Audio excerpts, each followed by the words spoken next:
In the inaugural episode of Where's the Fun, I talk about the good, the less good, and my takeaways from Wadjeteye Games' 2018 point-and-click adventure game, Unavowed. Let's do this. Design notes featuring me. And the game we're going to be talking about is a game called Unavowed. I just beat this off stream with my better half, I guess last week. Kind of sunk through it in a week. Where it's a game by Wadjeteye Games.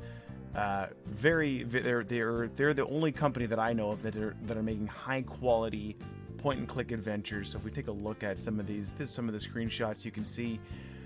And this game is straight up done in the Adventure Games engine. I think it's a modified version of it, but they've enhanced it dramatically, and it's just a beautiful game. The artwork is fantastic, voice acting is terrific, and it is that point and click style adventure where you are walking through different things trying to solve a mystery. In this case, you are someone who is possessed by a demon, and you were recently released. The Unavowed is the team of they're kind of like an elite supernatural police force kind of thing, and they release you from this demon. And what they do from there is you kind of go on this adventure because you lost a bunch of time, and you kind of join them on their adventures, and you try to solve the big mystery. It is an interesting game. It is very fun, great narrative, and we're going to get into what I take away from that. But the core of it is a modern view, or a modern implementation of point-and-click adventures from back in the day, like LucasArts, the LucasArts style ones, right? Indiana Jones and the Fate of Atlantis, Maniac Mansion, all those, Zack McCracken, all those old ones you can think of, just that point-and-click style thing. And so, let's talk about what I get from this. So, the feelings I had during the game, actually, that I kind of focus in on, I was very interested in the game. I wanted to play it more and more and more. So we played it almost every night we could, minus stream nights, clearly. I also felt very accomplished while we were playing it. So that was kind of an interesting one. Every time we would kind of figure out a little piece. And I'm pretty good at those kind of things. It's one of those things I'm decent at in video games, is the deduction logic, or the deducing of where to go and what to do and how to apply different items and whatnot. I'm really pretty decent at it. And lastly, I was intrigued. The story really had me interested and intrigued with where these people, all these characters were going, what they were doing. So absolutely cool set of feelings. So again, the big one that I noticed here was that I take out of this one is the accomplishment, or the feeling accomplished. I really take satisfaction in that, and that's another feeling: accomplished, satisfied, satisfaction. That is a big piece that, like, aha, those moments. Those are the feelings I'm really trying to dig in on. So that being said, the good. So the four big good things I saw in this game that really stood out to me. Three of them are the first two are characters and story. So, and that includes like the lore. There's a lot of supernatural things, and they could have just went right into the weeds with that, and talking about the history of the Jinn and the history of fire mages. And they do some of that if you want. It's not right in your face. It's really nice to actually play a game where the lore is there, but if you don't want to drill into it, you just want to get to the gameplay and really solve the mystery, you can totally do that. The characters were also really interesting, really well voiced, really well developed, so they were really interesting. They had good backstories, again, that if you got to know them, if you wanted to, you can choose to get information about them, and they're all very unique characters, so I really enjoyed that. The two gameplay pieces that really stood out to me were the support aspect of it. At any point, you're walking around and you have two other characters with you. You can always ask them, what do you think we should do next? You don't have to do that ever, but it is something they can kind of, they won't push you over the edge and tell you explicitly what to do, but they will give you that little nudge. You should probably explore this. And a couple of times we actually ignored that advice. We thought we knew better, or we're like, that doesn't make any sense. Like, we should really focus in on this other thing we discovered. Meanwhile, we were blocked on that front.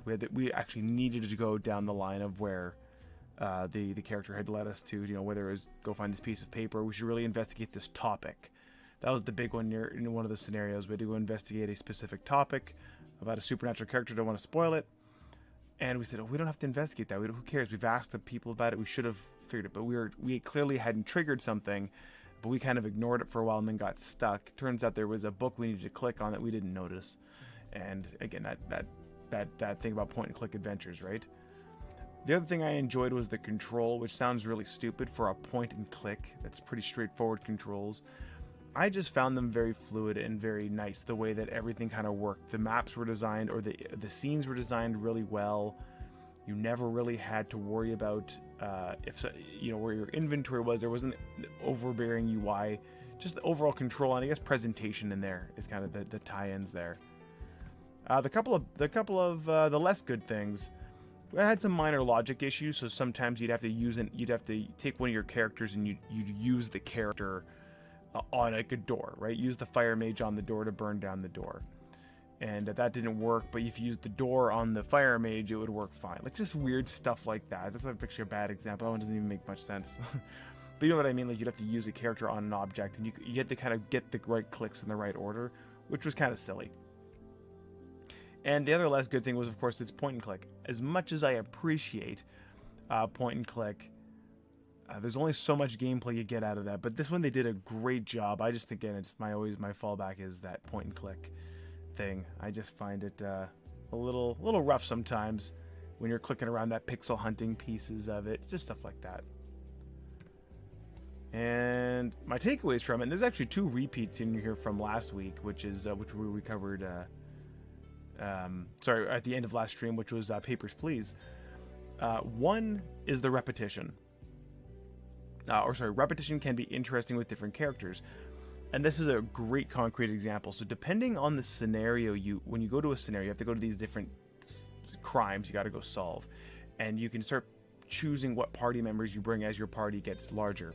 Because you can only bring 3 people at a time. Depending on which characters you brought, the way you solve each scenario changes.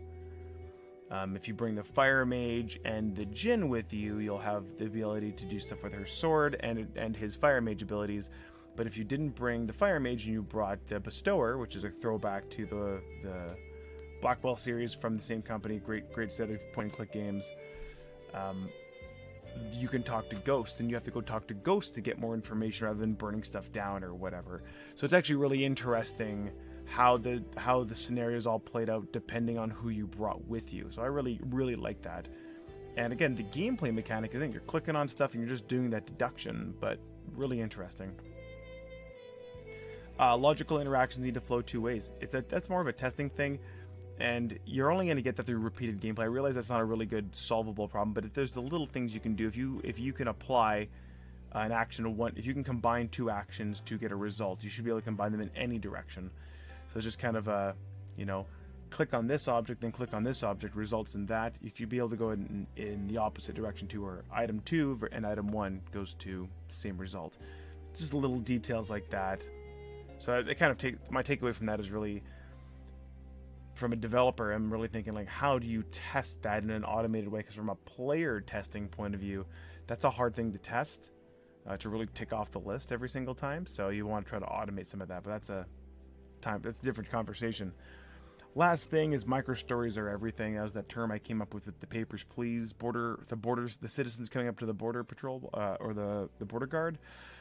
They each had their own little story. These characters each have their own little story, which I get a real kick out of.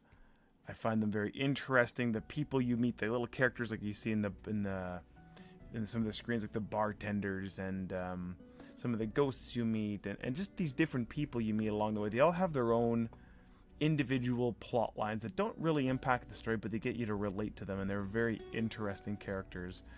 And so that I really, really appreciated. But yeah, those are my 3 big takeaways. That I really got to focus in on the character development stuff, but also the micro stories piece is going to be, I think, the most critical part of my game. That's a big one that I'm going to really work on. But that being said, the soundtrack, by the way, is what's playing in the background on the Unavowed soundtrack. It's a lovely soundtrack. But we are going to get to the real thing here, the real deal, ladies and gentlemen. Let's just... Hey everyone, thanks for watching the first episode of Where's the Fun, also known as WTF. If you like content like this, I do game dev content, game design content on mixer.com/DavidWest every Thursdays and Sunday night. Links down below there in the image. And until next time, if you could do me a favor, please have yourselves a lovely evening, and I'll see you next time. Thanks again.